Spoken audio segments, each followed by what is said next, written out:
اصل میں ہم جو آئے ہوئے ہمارے ساتھ اس علاقے کے ایم این اے ہے اغاثان بلوچ، اس علاقے کے ایم پی اپنا ملک نصیر شاہ والی صاحب، ہمارے ساتھ اقلیتی امیدوار ہے جو اس علاقے سے انہوں نے ووٹ لیا ہے، چاہئے جانسن صاحب وہ بھی ہمارے ساتھ ہیں۔ جی سر، تو ہم لوگ سارے جو آئے ہوئے ہیں، ہمیں پتہ ہے کہ یہاں پہ اتنے دھوپ میں اتنے گرمی میں یہاں پہ نہ کھانے کا بندوبست ہے نہ پینے کا بندوبست ہے، لوگ بیٹھے ہوئے سرکار کو چاہیے کہ وہ یہاں آ کر بات کریں لوگوں کے ساتھ، اور ان کا جو ابھی ہم لوگوں نے موقف سنا، اس کا جو موقف ہے بالکل صحیح موقف، وہ کہہ رہے کہ بھائی اختیار ہم دے رہے، ان لوگوں کو ہم اختیار دے رہے جو اس کام سے منسلک ہے وہ سرکار کمیٹی بنا دے۔ ہم ابھی اٹھ رہے، ہم 5 6 10 سال سے ادھر خوار ہو رہے، ہمارے ساتھ جو زیادتی ہو رہے اور ہمارے ساتھ جو یہاں پہ بے انصافی ہو رہے، ہم اس کا ازالہ چاہتے ہیں۔ بھائی یہ جو سارے لوگ جو کھڑے یہاں پہ غریب مسکین لوگ ہیں، ان کا روزگار یہی ہے، ابھی یہ سارے بے روزگار بیٹھے ہوئے یہاں پہ، ان کے گھر میں کھانا کون لے جا رہا ہے، اس کے بچے ہیں، یہاں پہ بہت سارے لوگ بیٹھے، ابھی یہ روڈ جو ہے اس روڈ پہ ابھی انتظامیہ جو ہے کسی کو چھوڑ رہے کسی کو نہیں چھوڑ رہے، چونکہ ناجائز ہے۔ ہم سمجھتے ہیں کہ یہاں کے چیف سیکرٹری کو چاہیے اور یہاں کی انتظامیہ کو چاہیے اور یہاں کی حکومت کو چاہیے کہ ان لوگوں کو بلا کے ان کے سربراہ کو بلائے، اور وہ جو یہاں پہ ایڈمنسٹریشن والے جو دوست ہیں ان کو بلائے، 2 منٹ میں اس کال نکلے گا۔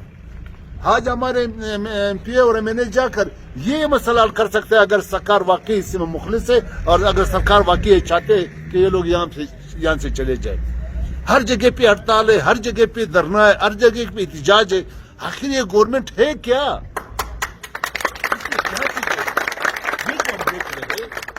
سارا بلوچستان میں دھرنے، ڈاکٹروں کا دھرنے، طلبہ کا دھرنے اور تاجر کا دھرنے، یہاں بھی یہاں تک پہنچ گئے کہ ان لوگوں کا بھی دھرنا شروع ہوا۔ یہ جو کر رہے گورنمنٹ ایک سوچے سمجھے منصوبے کے تحت اپنا نالائکی دکھا رہے۔ یہ جو نالائق موجودہ حکومت ہے یہ کہہ رہے کہ ہر چیز جو اسلام آباد سے، ہر چیز جو مرکز سے، پھر آپ کس قید کی مولی ہے بھائی اگر ہر چیز مرکز سے ہے؟ اس کو چاہیے کہ اپنے وزیروں کو، اپنے کنسرن آدمی کو بلا کے یہ لوگوں کو یہاں سے اٹھا لے، ورنہ یہ جو اگر اس طرح کرے تو بلوچستان نیشنل پارٹی جو بلوچستان کے عوام کو اپنے لیے وارث سمجھتے ہیں، تو ہم سمجھتے ہیں کہ ہم وارث سے لوگوں کے مٹی کے وارث سے، پھر ہم کود پڑیں گے، پھر سرکار یہ نہیں بولے کہ تو ویسے بھی اپوزیشن والے ہمارے خلاف، ہم ان سے اختلاف رکھتے ہیں۔ بھائی ہم کوئی اختلاف نہیں رکھتے، ان لوگوں کا مسئلہ حل کرے،